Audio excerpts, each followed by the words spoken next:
Shetani ashinde mfululizo. 5,000 types of lies. The greatness of a nation. To speak truth to power. Hi guys, how are you today? Thank you so much for tuning in to Sikiliza TV. My name is Wilson Ochar and I'll be your political analyst for today.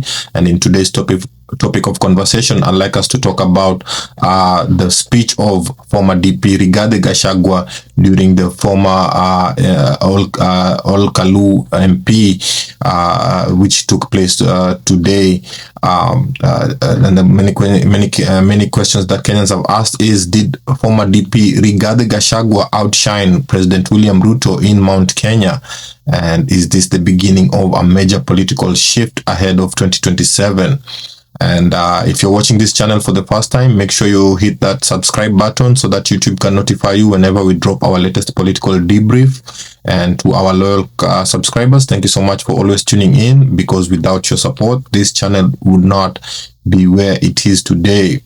And let's just watch this video of former DP Rigathi Gachagua's speech. Then we're going to return and break it down. Thank you, tutulie. Rais wa Jamhuri ya Kenya, kanisa letu, Mama Jacqueline and your children, watu wote ambao wamefika hapa kusherehekea maisha ya rafiki yangu Mheshimiwa Kiaraho, adwa nyoba ito muriega. Adwa nyoba ito. Adwa nyoba ito. Adwa nyoba ito. Mureo kwa nyoba. Mureo kwa nyoba. No mureo mereirie. Ona siathira kara. Ona twa hatorerio. Ona twa nyariwo. Mukeo mia. Ona ni deo metie wakaheti wakairetu. Vayo nyoba ito. Vayo nyoba ito. Vayo nyoba ito. Vayo nyoba. Vayo nyoba. Mheshimiwa Rais, tumefika hapa kwa sherehe ya kumsindikisha rafiki yangu Architect David Keraho, Mheshimiwa Ol Kalou. Mama Jacqueline and your children, you know my friendship with your husband. Mimi nilijuana na Mheshimiwa Keraho 1985. Tukiwa katika Gilgil NYS. Tukifanya mazoezi ndio tuende chuo kikuu cha Nairobi.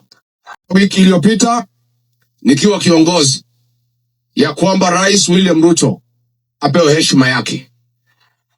Akienda pahali asikizwe. Akimaliza aende. Tolo mugani neke. Kwa hivyo nataka kutoa mwelekeo kama kiongozi wa jamii. Nisisikie mwe. Nisisikie nini? Rais akifika hapa aongee, asikizwe, amalize, aondoke. Tumekubaliana? Netwaiguithania. Netwaiguithania. Kwa sababu Rais, sisi tulikupenda, tulikuheshimu na tulikuchagua. Na hata kama tuko na shida na wewe, tutatatua huko mbele wakati ya uchaguzi. Saa hii wewe iko kwa kiti. Endelea kutufanyia ile utaweza. Na ujaribu tu, what you can do, you do. Mambo ingine tutatatua huko mbele. Kwa hivyo hii ni mkutano ya amani. Na mimi sitaki mtu yeyote. Hata ile mambo nimesikia ya one time sitaki kwa hii uwanja. Sitaki. Mmesikia? Hiyo ni mambo yetu ya huko hii nje. Hii ni sherehe ya maana sana. Na sisi tunataka ikuwe ya heshima. And since the president has come, he has come in good faith. Na mimi nikiwa kiongozi, nataka apewe heshima yake. Kwa sababu ni wasaliti wa jamii yetu. Na ni watu ambaye wametukana jamii. Ati wanasema sisi ni wakabila na hao ni Wakikuyu. Hao vijana yako Rais, nilikuambia kabla hatujakosana kabisa. Nikakwambia hao vijana utembea na hawa watakuweka kwa shimo. Hawa akina Ichung'wa nilikwambia wataweka yeye kwa shimo. Mimi nilikushauri rais, nikakwambia hao watu ya mlima hawapendi usaliti. I told you that betrayal is not forgiven among our people. You chose to listen to Kimani Ichung'wa. Sasa hii jamii imekukataa. Na nilikuwa nimekuambia. Sasa huyu Ichung'wa alikuambia atarigijia atasaulika baada ya wiki 2. Sasa ni miaka ngapi? Mr. President, na kuomba ndugu yangu. You are my brother. I want to request you. Tafadhali, tafuta amani na hii jamii. Create peace with this community. Tafuta urafiki na hii jamii. Usisikize hii watoto wanakuweka kwa shimo. Because rais, sisi tukikuchagua wewe, huku unaitwa Kamau, huku unaitwa Joroge, ulikuwa unaitwa William Kipchirchir Arap Ruto, si ndio? Na tukaupatia kura ze. Wewe unasimama juu ya gari ukusema sisi ni wakabila, unatuumiza kwa roho. Na kuomba from today, my brother William Ruto, ukienda kwa Wajaluo, hapana tukana sisi ati sisi ni wakabila. We are not tribal. Tulikuchagua, you are not a Kikuyu. Tukakupatia kura zetu. Tafadhali na kuomba, going forward, don't abuse our community. Let us be. Wacha tukae tu namna hiyo kwa amani. Hata kama hutaki sisi, don't abuse us. Because tukikuchagua, you are not one of us. But we loved you, we supported you, and we can work with you. But hawa watoto wanatembea na hawa. Si mimi ni mzee. Mzee aongee asiongee. Mzee rais, ile umeona leo na utakuja kuona tukiendelea mbele. Ni kweli ulinitoa kwa ofisi. Lakini kunitoa kwa roho za hii watu ni kibarua. Kunitoa kwa roho ya hii watu ya mlima ni kama kukata miti ya mugumo na wembe. Na ninaomba tafadhali rais, umwambie Kimani Ichung'wa tunaenda Kikuyu Saturday. Amepanga wakora kupiga watu, kuchoma manyumba, kuharibu biashara. Mwambie Kimani Ichung'wa awache hiyo ujinga na upoto, umepitwa na wakati. Uhuru Kenyatta ana shamo dhamaki wito. Mutamaki wakana wa Jamhuri ya Kenya, Mugathe Uhuru Muigai wa Kenyatta. Nemwamukira. Na tunaomba rais, hata kama watu wako na shida na mimi na jamii yetu, tunakuomba uambie hao wawache kutukana Rais Uhuru Kenyatta. Rais Uhuru Kenyatta amestaafu, apatiwe nafasi apumzike.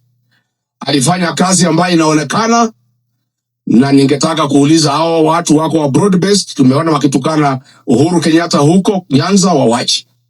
Wewe Kimani Ichung'wa, wacha kutukana Uhuru Kenyatta, hapana harika yako. Na tunaomba Uhuru apewe heshima yake. Netwaiguithania. Uzama kiwe hali yako heo kiteo yake. Yeah, guys, so from that speech, you can clearly see that there was a burial that took place of Ol Kalou MP, Honorable David Kiaraho, and former DP Rigathi Gachagua took the center stage, from greeting in Kikuyu to commanding chants to controlling the crowd. And this was more than a speech, because it was a statement of influence. Gachagua stopped the police, defended the crowd, and then calmed them down. And many Kenyans saw this as leadership, confidence, and deep grassroots connection. The perception is that many are saying that the president appeared overshadowed, while Gachagua looked like the main man in control, and some even argue that the president's speech succeeded because Gachagua had already stabilized the ground. And the theories that many Kenyans have formulated is that the first theory is that Mount Kenya has shifted allegiance, because some Kenyans believe Mount Kenya's voters have officially abandoned President William Ruto, and that now they are rallying their support behind former Deputy President Rigathi Gachagua. The second theory that many Kenyans are formulating is that the current Deputy President Kithure Kindiki's silence spoke volumes, because many observed that he stayed quiet. He avoided heckling and lacked strong influence in the region, which many Kenyans raised questions about his future as a running mate, because as we all know, if you watch my last video, ODM demanded for the deputy president position, and this strengthens the applications of Governor Gladys Wanga, Cabinet Secretary John Badi, and former Governor Hali Hassan Joho. And the third theory that many Kenyans have formulated is that it appears that President William Ruto was misadvised by his the burial organizers or the national intelligence, because the president should have not attended. Because if he failed to dominate the crowd leaned towards Rigathi Gachagua, and the result is the perception of political embarrassment. The fourth theory that many Kenyans have formulated is that the Gachagua Uhuru alliance rising, in that many believe that there's an alliance between former Deputy President Rigathi Gachagua and former President Uhuru Kenyatta is gaining traction, and the signs are calling for respect, shared messaging, silence from key UDA figures, which clearly points out that there's a unity emerging in Mount Kenya.